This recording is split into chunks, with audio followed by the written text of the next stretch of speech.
Korma group, जो सोचता है वो करता है। आपके अपने सपनों का आशियाना।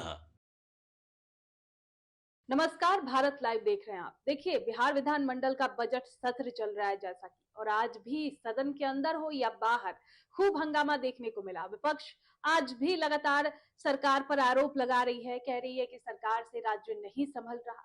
इसी बीच सदन से बाहर निकले अशोक चौधरी अचानक विपक्ष पर खूब भड़क गए।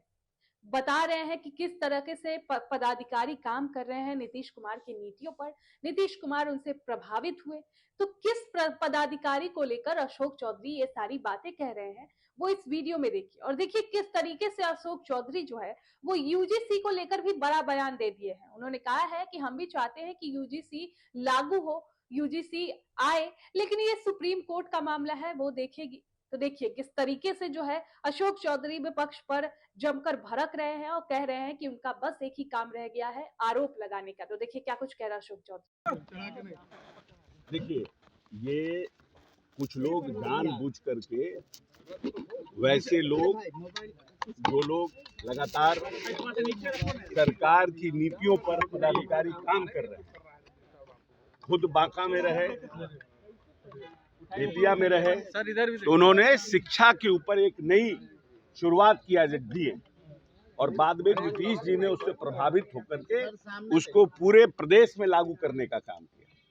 बेतिया में भी उनका कार्य बहुत सराहनीय था, फिर मधुबनी में भी रहे और एक अच्छे पदाधिकारी के रूप में प्रदेश में है।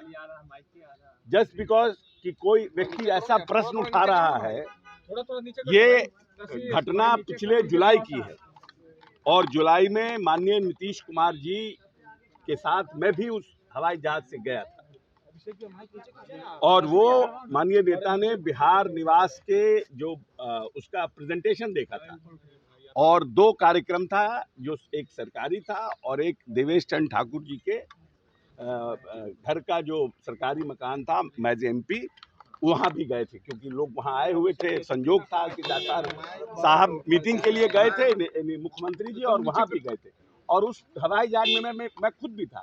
जब हवाई जहाज आ रहा था यहाँ बिहार में, तो मान लीजिए कि कोई डायरेक्टर है किसी विभाग का, उसी विभाग का, वो आ गए अपने परिवार को लेकर, इसमें कौन सा हाय तौबा हो गया, क्या कौन सी परेशानी हो गई? 100 बार तो यहाँ पर कोई डिप्टी सीएम जाते हैं, सीएम जाते हैं, क्या नाम है, चॉपर जाता है, कोई पदाधिकारी वहां से वापस आ जाता है। नहीं, कोई पदाधिकारी वहां से वापस आ जाता है। जब प्लेन खाली आ रहा है कोई भी आ जाता है वापस, लेकिन इसको इस तरह से प्रचारित करना, क्योंकि वो ओबीसी कैटेगरी के हैं, जो लोग प्रश्न उठा रहे हैं उनका क्या बैकग्राउंड है, उनको भी पता करिए उनका क्या बैकग्राउंड है।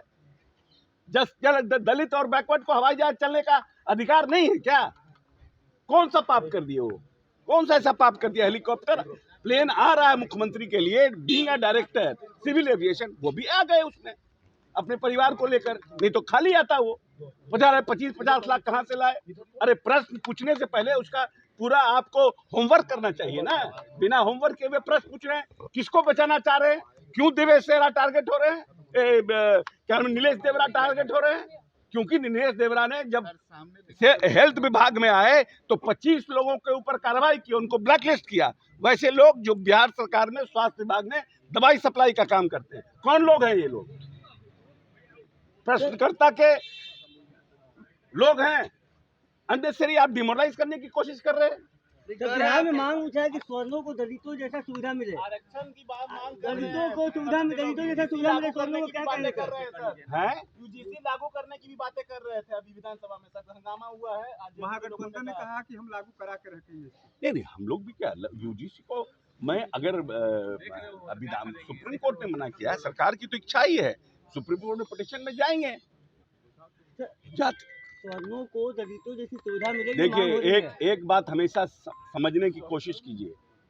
सरकार ने जो संविधान में बाबा साहब ने प्रावधान किया था वो छुआछूत था, ना उसका मतलब आर्थिक था, ना उसका मतलब सामाजिक था और राजनीतिक। सिर्फ और सिर्फ छुआछूत, जिन जिन के ऊपर छुआछूत था उनको आरक्षण का प्रावधान दिया गया।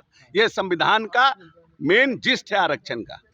जो लोग अनटचेबल थे, जिनको बहुत से ओबीसी हैं जिनकी हालत खराब है, लेकिन वो अनटचेबल नहीं थे, वो हमारे फोर फादर्स ने नहीं प्रावधान किया आरक्षण का। लेकिन हम ये मानते हैं कि जो मुसलमानों में जो लोग दलित से मुसलमान हुए हैं और जो मुसलमान भाई अभी भी दलितों जैसा काम कर रहे हैं, चाहे वो धोबी हो, नट हो, जो लोग भी है, चमार से जो लोग शिफ्ट किए, उनको आरक्षण की व्यवस्था आने वाले समय में होनी चाहिए, उनको भी मुख्य धारा में जोड़ना चाहिए। आपके सपनों को हमने सजाया है, ई होम्स पैनोरमा को हमने बनाया है। ई होम्स मेरा एक सपना था जिसपे मैं पिछले 4 साल से काम कर रहा था। हमने जो बनाया है वो सबने है माना। ई होम्स पैनोरमा में हो आपका भी आशियाना। और फाइनली हमने 2021 में इस प्रोजेक्ट को लॉन्च किया। बहुत लोग अप्रिशिएट कर रहे हैं कि पूर्णिया जैसे शहर में, बिहार के, एक तो बिहार की बात करें उसमें भी पूर्णिया जैसे छोटे जगह में इस तरह का लाइफस्टाइल देना, ये सुन के हम लोगों को बहुत अच्छा लगता है।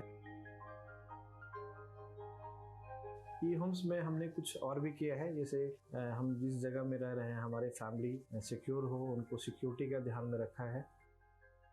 आपकी सुविधा और सुरक्षा आपके लिए खास है, ये आपका विश्वास है। इसमें आर्टिफिशियल इंटेलिजेंस का 7 लेयर सिक्योरिटी का हमने इस्तेमाल किया है। लस ग्रीन कैंपस को बनाया है, यदि हमारा बाउंड्री वाल है तो वो वर्टिकल गार्डन है। ये जितनी भी फैसिलिटी होता है एक इंटरनेशनल टाउनशिप में ई होम्स है, ये हम लोग विश्वास नहीं कर पा रहे हैं। जो भी हमारे मित्र, दोस्त या जो भी हमारे बाहर के बाहर आते हैं तो हम लोगों को बहुत अच्छा सुनने को मिलता है और बहुत अच्छा क्रेडिट मिल रहा है। वो सारा हमने सिर्फ एक बिल्डिंग नहीं बनाया, हमें एक बहुत अच्छा लाइफस्टाइल दिया ई होम्स में, और मेरा एक सपना था जिसको मैं आज फुलफिल होते हुए देख रहा हूँ। ये आपका आवास है। ई होम्स पैनोरमा में अब आपका निवास है। E Homes Panorama, luxurious lifestyle redefined. Panorama Group, जो सोचता है वो करता है। अगर ये वीडियो पसंद आई और वह बिहार के राजनीति और बिहारियत से सरोकार रखेनी तो सब्सक्राइब बटन दबा के चैनल के सब्सक्राइब कर ली। ओजे एगो घंटी बा, ओकरा बटन दबा देला से कुल सटीक और मारक खबर रुआ मुफ्त में मिल जाई। अगर रुआ पत्रकारिता के हमनी के नया प्रयोग में सहयोग कर चाहतानी तो ज्वाइन बटन दबा दी। पेटीएम नंबर नोट कर ली 9386 816 700।